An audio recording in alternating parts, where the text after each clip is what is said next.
Alright, in today's video, I'm going to talk about the whole statues for the nice statues, which has just been added in as a new feature in the game.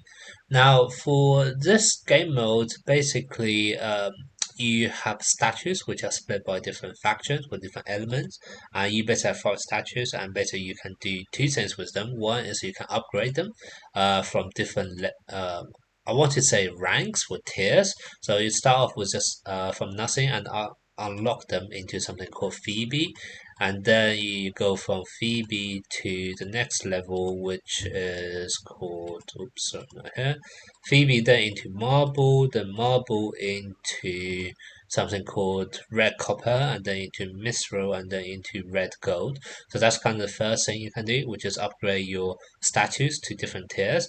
Afterwards, what you can also do is you can do something called maintain, which is you clean the statue, you polish, you grind them, and they will give HP, defense, and also attack boost accordingly, which is also quite nice, I guess. HP, defense, attack. Yes, the same for all the statue, regardless of the level they are at. So that's the other thing. So what does the statue actually bring you? So first of all, every single statue gives you some buff. So most of the time, in fact, let me talk about the buff later on. But just remember, when you actually upgrade those statues, they give you buffs for every single one of them. But once you have five of them together and they're at the same level, what you can see is, let me show you an example of the one I don't have unlocked. Basically, what happens is when you have five statue all at Phoebe level, so when you just unlock them for the first time, you're gonna get the skill one. When you then upgrade them all to marble, you're gonna get this kind of all second skill, skill two. And when you have upgrade them to red copper, you're gonna get the skill three. And then afterwards, when you actually then reach the fourth level, which is mithril, all three of your skills will then move on to level two. And then finally, when you reach red gold, which is the highest level of the statue, I believe, then all of your three skills will then be level three as well. So that's basically the purpose of the statues. It's actually very similar to Wheel of Fate, but I prefer it slightly to Wheel of Fate because this is activated on your whole faction and doesn't require you to deploy a certain combination of knights onto a team. So as a result, it's a bit more accessible and have higher coverage for that reason. And also from the resource perspective, the resource you need to actually upgrade those statues. The first three, those are for maintaining your statues. You can buy them with gold every single day, so much easier to get. And then for the ones that actually do require you kind of break through to the next tier or the next rank of the statue, those your Phoebe, your marble, your mithril, your red copper, etc. You have to buy them with diamonds. Unfortunately, I don't think you are able to get them through any other ways. And also from the kind of those weekly events, etc. But then that's the other reason why I prefer this to Fatal Wheels, which is the Wheel of Fate or Fate Wheels. It actually the resources to break into the next level, those kind of red gems, you can only either buy them with real money or redeem them in your weekly events. So as a result, that is a lot harder for you to acquire, and that's also kind of why I strongly recommend for any kind of those weekly event, whether it's those charity events, whether it's kind of those petals when you need to battle mermaid tetas, when you have those kind of all of those events, you always try to redeem for the resources which are used for Wheel of Fate because that's literally the only place you can get them for free, like without paying actually real money. Whereas for this ones, yes, you have to buy them with diamonds, but at least that's better than real money, right? So definitely try to just buy them, and you do get two on discount every single time as well, and you can even refresh it if you do want to. So this is basically how you can upgrade all of your statues, etc. Now, when we actually move on to the statue itself, you can see five knights, and they are basic knights in the game. So you have this one, which is Saga Light, you have Seiya Gokros, etc. If you do need to upgrade them, there is actually certain requirement. I'm going to take my Gemini Cannon as an example. My Gemini Cannon is not very high star level, and you can see I can't actually get it any higher than Marble because I need to get to at least 9 star before I can remodel the statue. That's one thing. And then also even for maintaining it for this grind where I want to increase its defense, it says I need to get the knight close to level 2 before I can grind the statue as well. And um, obviously because I'm not even at 9 star, I don't even have the close unlock, so I can't even do this as well. So basically, if you do want to, and this is quite important, so this is at 9 star. I'm sure at the later uh rank or tier of the statues, there are probably going to be other star level requirements as well. Um, but one thing I really want to point out about 9 star being very important is because if you do want to unlock skill 3, you need your statues all to be red copper. So basically, that means if you want skill 3, all 5 of the 9s that appear here needs to be at least 9 star or above. So if you do want to upgrade your statue in for those skill effect, then just take a quick look at the five knights that are required for those statues and to see whether you have all of them at least 9 star. So that's one thing to bear in mind. Now, in terms of all of the stats buff, I'll talk about the skills later on because the skills are actually very important to decide which one should it go after first. But in terms of the actual stats buff, I also found something quite interesting, which is if I just unlock it to the first level, what you can see is I give some defense, attack, and also HP boost. I can tell you up front, anything which is like a static number, like +8 defense, +59 attack, those means absolutely nothing at the stage of the game where we are now because and also means nothing in the future because percentage wise they will be way too small. Like all of my attack and defense are probably in tens of thousands, HP is in like hundreds of thousands. This is literally going to be nothing. However, anything which is actually percentage based, it's actually going to scale as the game goes on because as your stats goes higher as you move on to even later game, end game, etc. Your stats are always going to get higher and higher. So anything which is static and doesn't change means nothing. Anything percentage wise, because it's going to scale accordingly, it's actually a bit more meaningful. So that's kind of why I actually look at this as to unlock it at the first level to at the Phoebe level what it's going to do is going to give you HP boost. When you then move on to the next level, so when you go into marble, what's going to happen is that the stats you're mainly going to increase is not going to be defense boost because that's the one with the percentage sign. And then when you then move on to the next one, about to go into red copper, it's going to change to attack boost. So basically, for the first 3 level, you're going to increase your HP first, then defense, then attack. And then this is the interesting one. If you now then include into the next level, which is Misro, what you can see here is for Saga Light statue, it's going to increase something which is first of all 3 of them are going to be a percentage increase. So this is going to be a huge increase. So there's a bit of a jump when you actually go from your red copper to Misro. So that's one thing to bear in mind. On top of that, you also get some other stats, which is not HP defense or attack and that's crit damage. And those are also ones which are going to scale because I think they are more from like a range of 1 to 100 or 1 to 1,000 or something like that. So basically, those are also very important because the range would never change, and that's kind of why even though it's static, it's still a very very good increase here. But the interesting here is that if I look at Saga Light, when I increase it to Misra level, it's going to increase crit damage. If I then take a different one, which is say a God Close, what you're going to see is it's actually changed to healing now instead. So at this point, when you do actually have all of your night about to go into Misra, you probably do actually want to take a look at all of those, the force stats that is actually going to increase and to see which one do you actually want to do first because they are now actually all going to be different. Whereas for the first 3 stages of statue, it doesn't seem to be a huge difference between what they're going to increase. And as a proof, I can show you this is at marble stage, so about to go into red copper. Um, and what you can see is attack, HP, defense, and attack is the one with percentage, and similarly for Poseidon, is attack, HP, defense with attack being the one that actually is gonna give percentage. In fact, let me upgrade this to red copper. I'm interested to see what's this additional stat gonna be. I am gonna use. Let me use this one because I don't really like fire faction here. So if I increase Poseidon, what you can see is now it's gonna add haste. Oh, haste is a very good stat. Maybe I want to prioritize this first. But yeah, once you can see the 4 stats that's being unlocked is very different per statue. So this is something that you do have to bear in mind. Okay, now let's move on to the next one, which is arguably the most important one, which is which statue do you want to focus on first? Now, this widely depends on which character do you normally play on your team. I am at a stage where vast majority of my team, or at least my PvP team, is mainly focused on light characters, whereas my PvE team is normally going to be more like fire based or wind based, etc. So those are probably going to be. Oh, and also I do have a second team, which is water team poison. Earth Knights, I don't have them so much anymore, but I know they're also very strong early game. So depending on the stage of the game you are, early game is normally people who have stronger fire and Earth Knights. They are normally much better for kind of like PvE content, etc. Wind Knight is very niche because it's pretty much the freeze team. So depending on whether you actually have a good freeze team.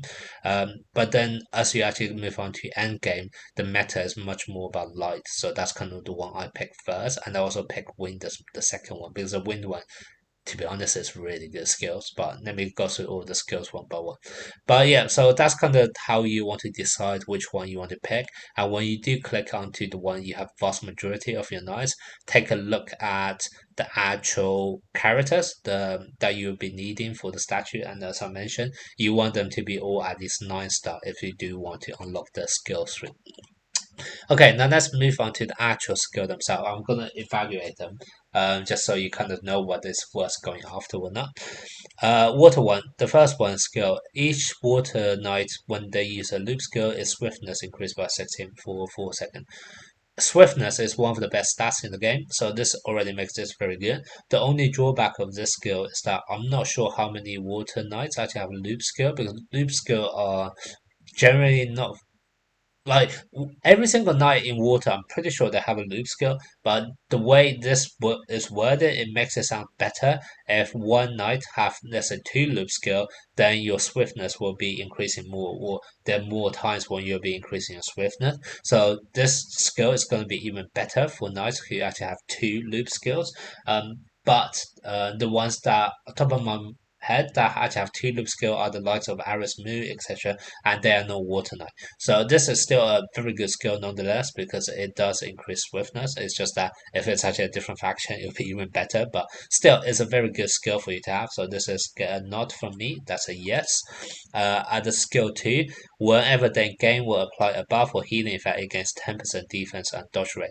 This is very good for one reason. In water right now, there is not actually too much healing going on. Like Athena, Water Athena is like the only proper healer in Water faction, and she is probably one of the worst healer in the game.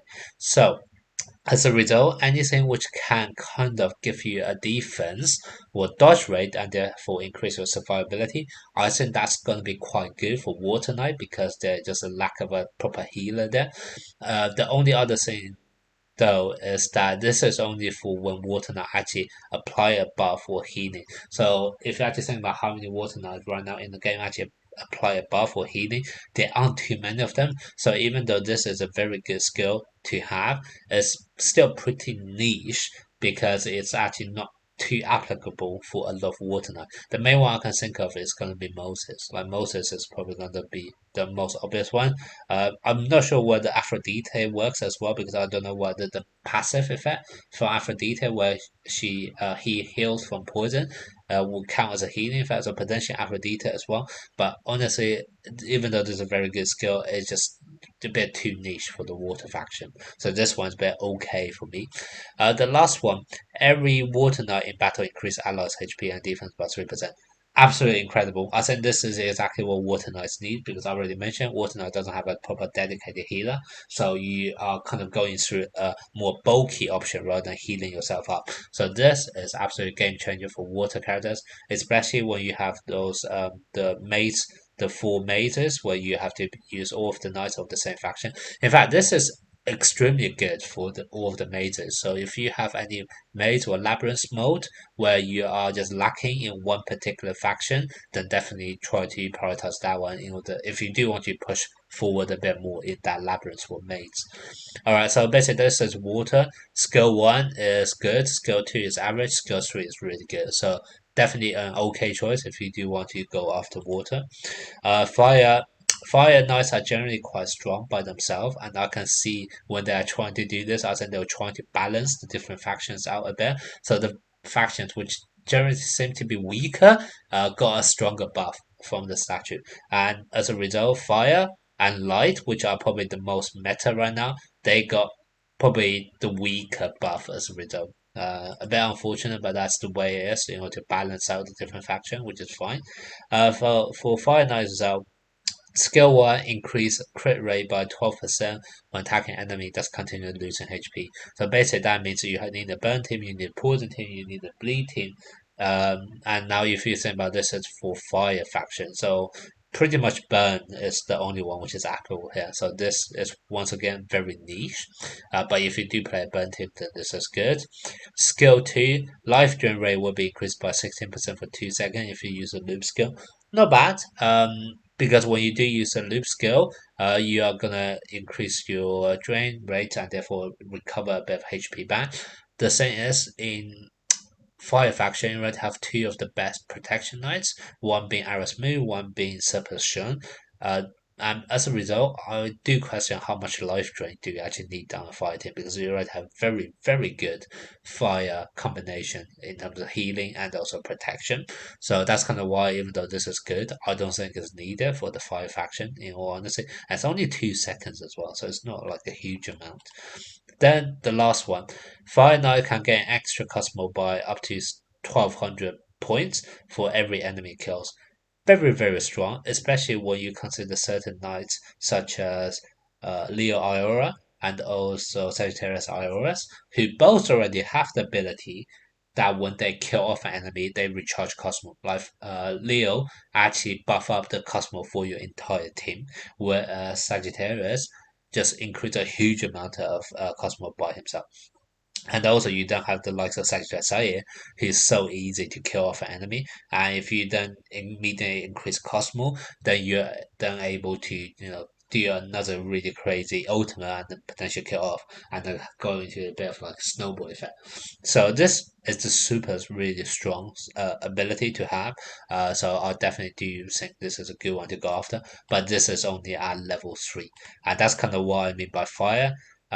They kind of balance it out a bit because the only really good skill I can see here is skill 3, and if you do want skill 3, you need all 5 of them to be at least start level 9, and also a bit of a resources in order to get all of them into this kind of red copper level. So that's the one thing to bear in mind, but it's still worth going after, but only if you're able to unlock skill 3. This is the wind one, which I really like, especially with I'm a great fan of the freeze team now, and I will do a video on that in the future. It's literally just such a good team. Um, but yeah, in skill 1, what's able to do is increase damage by 12% when attacking enemy under control. The entire win team is about control. Like you have the freeze team, which is about control. You have the knock up or knock down, kind of faction with your Seahorse Lion, Misty, Liberadoco, Astra Seiya, which is also another control. You have Papillon Mule, who you can put enemy into sleep, which is also control. So this is absolutely crazy because when you play air faction knights, the enemy will be controlled. So this is just like a permanent increase damage by 24%. So absolutely crazy skill 1. Skill 2, recover Cosmo by 500 points after using a beginning skill or looping skill. Once again, increasing Cosmo is just so needed for the air team or the wind faction because the whole game win condition for them is to put the enemy under control effect.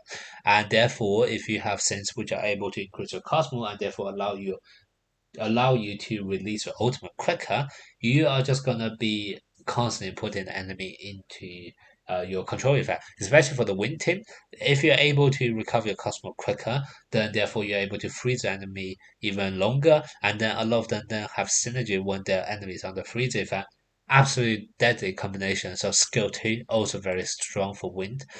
Skill 3, when skill 3 is also a game changer because basically what it says is when they take skill damage for the first time, immediately recover 36% of their max HP at the highest level. Absolutely needed for Wind Team because one thing Wind Team definitely lacks is a bit of an opening protection. Because if you ever face up against Sagittarius Seiya, in your labyrinth or maze, you kind of know for Wind Team that is so annoying to battle against them. For any other team, you normally have a way out because for Fire Team, you have Super Shun who do an 80% damage reduction at start. For Water Team, you have the likes of Moses who do a 40% damage reduction at start of battle, or they have Astra Shura who increase your HP and therefore makes it harder for you to be wiped out by that single opening attack. For us characters, you have the likes of Astra Shun, who is able to increase your defense in order to do that, and also Kaza, who is able to prevent fatal damage at once. At the beginning of the game as well with telepathy and also every now and then. So that's also very much needed. But for Wind, there's literally no one who's able to do that. There is Astra Huga, right? Astra Huga is able to do that, but you need to be at Constellation 9 in order to do that. And that is not even damage reduction. That is just prevent you from dying once. And if you are kind of they are already knocking almost wiping you out with a single attack, even though you are preventing yourself from dying and also heal up a bit, it's not going to provide much consistent healing for the remainder of the battle because very likely that Sagittarius is then going to charge our ultimate and just wipe you out again with the ultimate instead, and that's only going to be what 5 seconds later. So there's just nothing really useful there. However, now it's totally different with this skill 3 actually unlocked because now when they take damage for the first time, they are going to recover 36% of max HP. So on top of, so if you actually combine this with what Astra Huga is able to do, this is actually a much more consistent counter to such as Seiya because now what's going to happen is even if Seiya is almost about killing you with the first attack, your Astra Huga is going to unleash your Constellation 9 skill and then put everyone into freeze and then heal up of their HP. On top of that, you also get 36% HP regeneration, and that's going to bring you pretty much back to full health again. And now you have full health going up against such as Ultimate. This is going to be a much more consistent solution for you to actually then battle in your wind team. So I think this is absolutely a game changer for the wind faction. So this is a really good one. And that's kind of what I mean by wind is really nice. All three of their skills so needed for the wind team. So this is a definite yes for me if you do have a low wind knight, especially the freeze team. Earth is also a very strong one. The first one is that whenever someone takes damage, an area damage, so this is AoE damage, then all of the Earth Knight is gonna help to share the damage out. And that can potentially be quite nice. You do have to remember this is an area attack though, so that normally means a lot of your knights are actually going to be taking damage anyway. So what this actually means is probably not as strong as it sounds on paper. It's not just saying, one of your most fragile knights about to take damage and then everyone else share the damage. It's actually your tank and also your DPS are going to take damage at the same time. But what's going to happen is that your DPS is normally likely to take more damage and therefore your tanks helping sharing more of the damage, whereas your tanks normally take less damage. So even though your other DPS will be sharing the damage tank will be taking, it's less damage overall anyway. So it kind of balances itself out, and just overall it kind of just makes your DPS slightly more bulkier. As a result, kind of the DPS get helped out and supported by your tanks, and that's normally quite nice for and Earth Team, because if you do actually look at the composition of Earth Team, you do realize there's actually a lot of tanks for Earth Team and a lot of the bulkier characters. In terms of tanks, I think probably Earth Team have the most number of protectors. You have your Taurus Albaron, you have your Zelos, you have your Argo. Like there's three tanks already for Earth Team, and they're all pretty good tanks as well. So that's kind of why I do think this does fit quite well with the Earth Team. The second skill is also really nice, which is whenever Earth Knight is attacked by a normal attack, the enemy's hit rate and crit rate will be reduced by 10% for 4 seconds. The main thing that I can say this is actually really nice, it's actually a counter to Sean God Clothes. And the reason is basically one of the easiest way to counter Sean God Clothes is that because Sean God Clothes can just get rid of debuffs really quickly. However, there's a cooldown duration between when he's able to activate that. What normally people try to do is just use some really useless debuff and to kind of waste uh, Sean Goku's purification kind of ability. So basically, the idea here is that if you place an Earth Knight in at the front left, so that he will be attacked by three enemies, because there'll be at least three enemies affected by this debuff of hit rate and crit rate. What's that going to do is going to trigger Shungoku's, because Shungoku's would then be purifying this. However, when Shungoku's purify that, then that allows some of your potentially stronger but debuffs go through, and that's kind of basically a way you can get around Shungoku's. So I do see a lot of utility for this as well. And on top of that, I already mentioned for Earth faction, there's three protection knights, so therefore it's very easy for you to find an Earth tanked in order to be placed in the front left position to kind of waste up your Shungoku's, your enemy's Shungoku's debuff purification. So I do think this one have a lot of utility as well. And then for the last one, Earth Knight will increase attacking speed by 30% for 6 seconds each time you use the skill, stack up to 3 times.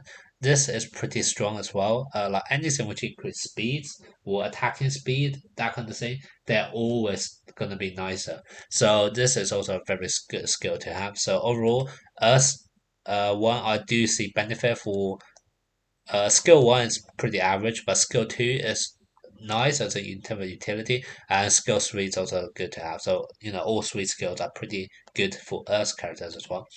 Light character I already mentioned before. I think they try to balance it out, so I don't think the skills are very good until you get to skill three. Um, for skill one, whenever they receive a buff, the defense will be increased by 8% for 6 seconds. It's not bad, but you do have to actually receive a buff, so there's that conditional element here. Skill 2 is the one I found a bit weird, which is when they join a battle, it increases attack and defense of all other factions by 12%, which is 12% is actually really nice, to be honest. The only thing is that when you actually do prioritize light faction, it normally because you actually have loads of characters you want to play, which are from light faction. However, this then only would be buffing the ones which are not light, so it's a bit countering to the purpose of why you are even leveling up the statue in the first place. So that's the only bit I found a bit weird. But in all honesty, the stats buff itself is not too bad. And then, sorry, skill three. This is the one which I do actually think is really strong and can potentially be a game changer, which is that when a character is under control for more than 3 seconds, you will immediately dispel that and also gain effect of bless for at the highest level is 4 seconds. I'm not too fussed about how long is the blessed one, but I do think the fact that you are able to dispel a control effect is actually going to be potentially quite useful. I do think it's a bit situational in terms of whether how often it will be triggered. But if you do think about the other perspective, when your light character is under control for more than 3 seconds, 3 seconds is a long time, and immediately you're able to dispel that. That can potentially turn the game around because let's say if your Seiya Goku is under control for 3 seconds, then he's pretty much useless. He won't be able to do any attack. However, instead, if you're able to dispel that, that buys you a whole 3 seconds in return, and that can potentially change the flow of the game completely. So that's kind of why I do think it's situational on whether it will be activated. But if it is activated, that is definitely going to change the flow of the game immediately. So that's kind of why I think this is really good. So in terms of review on this, skill one, skill two, pretty bad, or at least just average. Skill three, very very good and nice to have, especially in order to change the flow of the battle when you do activate it. Now, in terms of darkness, skill one, dodge and tenacity will be reduced by 10% for 5 seconds if it's damaged by a dark knight. It's a kind of like the reverse of the Earth one I mentioned earlier, but this is a worse version of it because for this to actually work, what you actually need to do is to have loads of dark knights on. Because for the Earth one, basically what happens is that you can just play someone at the front, and because they will be getting attacked by multiple enemies, you're able to trigger that effect. But this one, you actually need to attack the enemy instead. So the more dark character you have on your team, the more you'll be able to get out of this. So basically, this is what this is. Then for the second one, whenever a Dark Knight takes damage that exceeds 45% of his max HP, automatically block the next skill damage and effects. In all honesty, I'm not too sure about level 3, but level 1 is already very interesting because what happens is that when it exceeds 90% max HP, you can block the next attack. I don't know whether this can be triggered multiple times in the battle. If it can be triggered multiple times, then I think level 3 would be nice. But even at level 1, this can basically, you can interpret this as a way similar to what Cass's telepathy is able to do. It's kind of saving you from a fatal damage, right? If you already take a 90% of max HP, then your HP is likely going to be quite low, and basically it blocks the next skill damage for you. So I do think this is a pretty nice one to get at these kind of level ones, just so it kind of unlock this kind of saving you from fatality ability. If it can be triggered multiple times in the same battle, then it would be even better if you do have that maxed out, because now it will be triggered every single time where you do take 45% max HP. So you'll be triggering it almost like twice as much in the battle. So that's also quite good. Uh, Skill 3, when they kill an enemy, all of the ally gain 16% of crit and crit damage. And it can be stacked, and also there's no cooldown. So it's actually really, really strong buff, but it does mean you do need a Dark Knight to actually make the final kill. So once again, similar to skill 1, this is a very strong skill, but it does require you to have multiple dark characters onto your team.